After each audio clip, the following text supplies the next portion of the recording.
In security and authentication of users in Oracle, privileges has very important role. So first we need to create the user, and then we should assign what user can do, what user can be do, or what you as a DBA want to do is that user want to perform some actions. So those things are normally managed with the help of privileges. इसका मतलब ये है कि जो हम privileges manage करेंगे या rights manage करेंगे वो डिपेंड करता है कि कौन सा यूज़र है, कहाँ पे काम कर रहा है, इंटरप्राइज में कौन सी डिपार्टमेंट में काम कर रहा है, और उसके पास कौन से फंक्शंस हैं और कौन सी टास्क हैं जो परफॉर्म कर रहा है। तो वो क्लर्क भी हो सकता है, वो एक ऑर्गेनाइजेशन में अकाउंटेंट भी हो सकता है, सीनियर अकाउंटेंट भी हो सकता है, वो एक डायरेक्टर भी हो सकता है। तो हमने ये डिफ़ाइन करना है यूज़र से डिस्कस करने के बाद वो क्या क्या काम कर सकता है। उसकी बेसिस पे हमने ये देखना है कि वो यूज़र हमारे डाटा के ऊपर, हमारे टेबल्स के ऊपर कहाँ कहाँ एक्सेस कर सकता है। तो सबसे पहले हम डिस्कस करेंगे कि प्रिविलेजेस है क्या, राइट्स क्या हैं, और उसके बाद हम करेंगे कि सिस्टम प्रिविलेजेस कौन सी हैं, और प्रिविलेजेस विद एडमिन ऑप्शंस कौन सी हैं, प्रिविलेज का सिंटैक्स क्या है, एग्जांपल्स ऑफ प्रिविलेजेस क्या हैं, डिफरेंट ऑप्शंस, और प्रिविलेजेस यूजिंग इंटरप्राइज मैनेजर कैसे मैनेज करेंगे।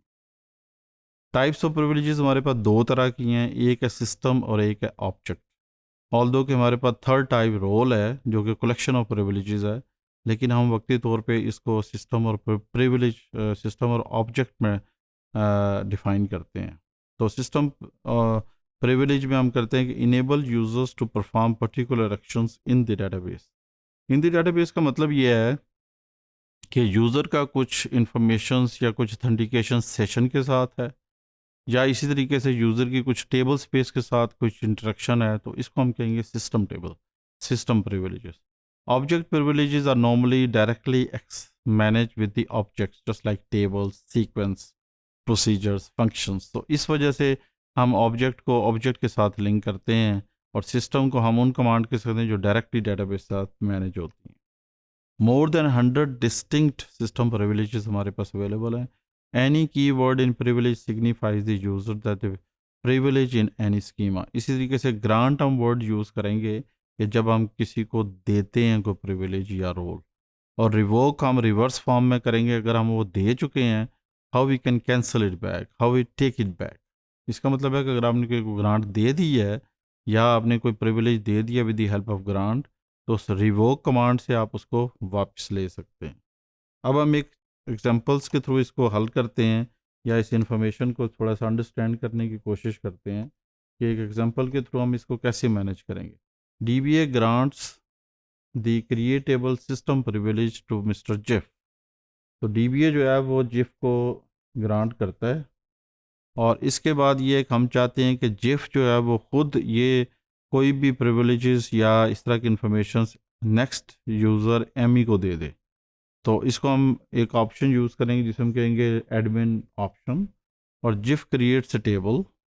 तो Jeff grants a create table privilege to Amy. तो जिफ DBA ने जिफ को दिया है, और जिफ ने जो है वो एमी को दिया है। क्यों? With the help of admin option.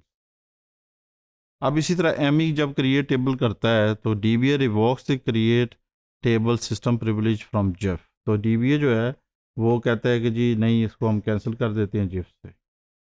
Jeff table still exist but no new table can be created. इसका मतलब है वो नए टेबल तो नहीं बना सकता, लेकिन उसके टेबल पहले रखे होंगे। Amy still exist and she still has the create table privilege. इसका मतलब है कि जेफ से तो DBA ने ऑप्शंस ले ली हैं, लेकिन एमी की जो प्रिविलेजेस हैं वो एग्जिस्ट करती हैं और वो एग्जिस्ट करेंगी।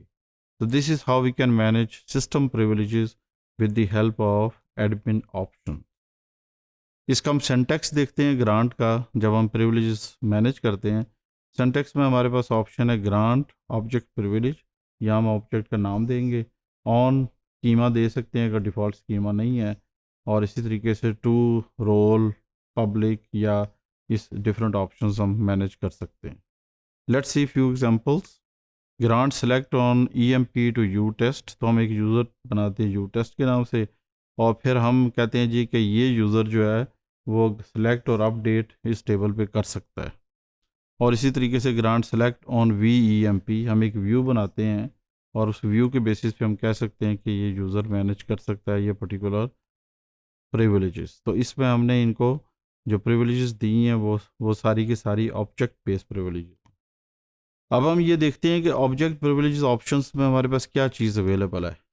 एग्जीक्यूट की जो कमांड है वो सिर्फ और सिर्फ प्रोसीजर पे अप्लाई होती है, और बाकी एग्जीक्यूट टेबल नहीं होता, व्यू नहीं होता, ये सारे स्टैटिक हैं। प्रोसीजर जो वो डायनामिक कोड होता है जिसको एग्जीक्यूट किया जा सकता है। इसी तरीके से रेफरेंसेस टेबल्स पे अप्लाई होते हैं, प्राइमरी की, फॉरेन की, जबकि बाकियों पे अप्लाई नहीं होते। और बाकी ऑप्शंस भी दी हुई हैं कि हम ये पॉसिबल ऑप्शन दे सकते, जैसे हम एग्जांपल के तौर पे कहते हैं grant select on EMP to GIF.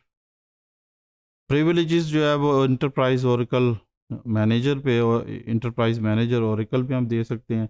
Available privileges हम सेलेक्ट कर सकते हैं, इनको बंडल करके हम सारी इकट्ठी भी दे सकते हैं यूज़र्स को। तो this is how we can give the privileges by using enterprise manager.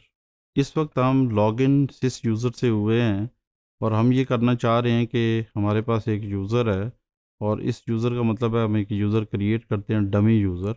और ये डमी यूज़र क्रिएट करने का मतलब ये है कि हम सिर्फ एक्सरसाइज कर रहे हैं। इस यूज़र को हम वक्ती तौर पे टेबल स्पेस नहीं दे रहे हैं, कोटा नहीं दे रहे हैं, टेम्परेरी टेबल स्पेस आइडेंटिफाई नहीं कर रहे हैं, लेकिन हम सिर्फ यूज़र क्रिएट कर रहे हैं with the same user and password. उसकी वजह ये कि हम एक एक्सरसाइज करना चाह रहे हैं जिसके बेसिस पे इसको हम मैनेज करेंगे। अभी ये user system table space use कर रहा है। इसके बाद हम स्कॉट से लॉगिन करेंगे और देखेंगे कि स्कॉट से हम इस यूज़र की इन्फॉर्मेशन कैसे देख सकते हैं। अगर हम कनेक्ट करें स्कॉट से, स्कॉट एक ओनर है जिसके पास कुछ टेबल पड़े हुए हैं। अगर हम इसको देखें कि सिलेक्ट एस्ट्रिक फ्रॉम टैब, तो इसको इस इंफॉर्मेशन को करने के लिए हमारे पास टेबल्स कुछ रखे हुए हैं। इन टेबल्स को हम असाइन कर सकते हैं यू टेस्ट यूज़र के लिए। एक तो तरीका ये है कि सिस खुद इन टेबल्स को डिफ़ाइन करके ग्रांट दे सकता है। दूसरा तरीका एक ओनर भी इसको दे सकता है। जैसे फॉर एग्जांपल ओनर ने ये दो कमांड दी हैं और ये दोनों कमांड जो है वो इस यूज़र के पास चली गई हैं। अब हम देखते हैं कि ये कैसे एग्जीक्यूट होती हैं और ये कमांड जो है यूज़र कैसे मैनेज करे। सक्सेसफुली एग्जीक्यूट हो गई हैं। तो यूज़र जो है वो सिलेक्ट की ऑप्शन दे रहा है यू टेस्ट को एम्प्लॉय टेबल पे, जबकि सिलेक्ट और अपडेट के ऑप्शन दे रहा है डेप्थ टेबल के ऊपर। तो इसके बाद हम एक क्रिएट करते हैं व्यू, और ये व्यू जो है ये हम यूज़ करेंगे इसी स्कीमा में क्योंकि टेबल इसी में दिए हुए हैं। और इसके बाद हम व्यू को भी कुछ ऑप्शन देंगे कि वो कैसे मैनेज करेंगे। लेट्स सी कि हम व्यू के ऊपर ऑप्शन दे रहे हैं यूज़र को सिलेक्ट का। तो इसके बेसिस पे जब हम इसको रन करेंगे तो ये ग्रांट जो है इसको मिल जाएंगी। हमारे पास ये थोड़ी सी टाइपिंग मिस्टेक हुई है जिसमें ग्रांट की है और ये सक्सेसफुली क्रिएट हो गई। Now let's see whether user U test can access the data what has been granted from the user code. So let's connect with the user utest plus utest। User U test create तो हो गया, लेकिन इसको हमने create session की privilege नहीं दी है। तो अब सबसे पहले हमें कनेक्ट होना कर पड़ेगा सिस यूज़र के साथ, सिस एज सिस डीबीए।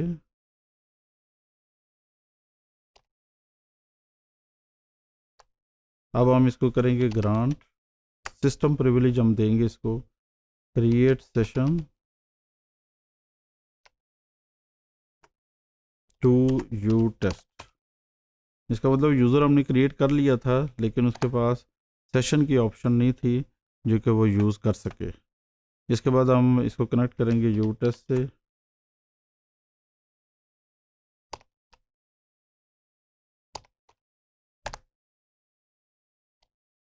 अब ये सक्सेसफुली कनेक्ट हो गया। Select asterisk from Scott dot E M P.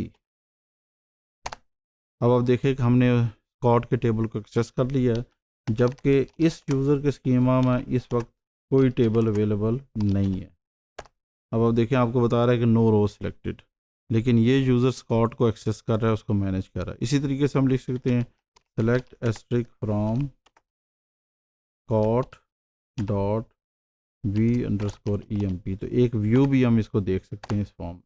तो this is how you can see the data of the tables which were granted from some other user.